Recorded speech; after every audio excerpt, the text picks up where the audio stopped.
Paano gumawa ng 5-element prosperity bowl mga kapakbet? Ituturo ko sa inyo yan ngayon.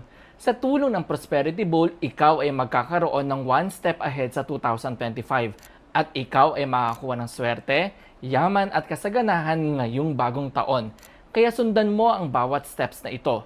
Una, kumuha ng porcelain o ceramic bowl kahit anong kulay. It represents the earth element. Do not use plastic. Pangalawa, maglagay ng bigas sa bowl. It represents the wood element. Magtira ng space sa itaas. Pangatlo, ipaikot ang 12 pieces of eggs in a vertical position. Pang-apat, itusok ang 12 pieces of gold chocolate coins sa pagitan ng mga itlog. It represents the metal element. Panglima, irolyo at talian ng pulang laso ang 9 na pirasong papel kahit anong halaga at ibaon ito. Pang-anim, maglagay ng 168 pesos sa 3 pulang ampaw at ilagay ito sa gitnang dulo ng bowl. Red ampaw represents the fire element, while 168 pesos or any currency sa Chinese ay Yi Lu Fa, meaning fortune all the way. Pang-7, ilagay sa gitna ang mandarin, not orange fruit, dahil ang mandarin it symbolizes gold, while ang oranges naman ay symbolizes sufferings. Pang-8, ipatong ang inyong nagawa sa asul o itim na placemat as it represents the water element. Ayun mga kapakbet, at meron na kayong 5-element prosperity bowl 2025.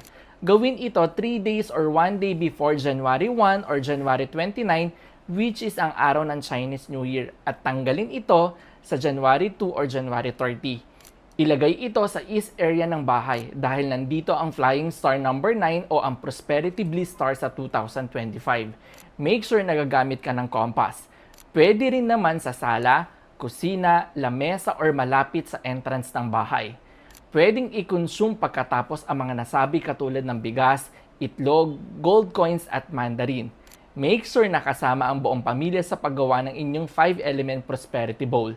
Isa pang pampaswerte tip, i-deposit ang 168 pesos or any denomination sa inyong bank account sa maswerteng araw at oras base sa inyong zodiac animal na makikita mo sa screen. Kung wala kang bank account, pwede kang mag-transfer sa nasabing petsa sa inyong GCash, Maya or iba pang e-wallets. Pag nagawa mo na kapakbet ang inyong 5-element prosperity bowl, patingin naman ako sa comment section.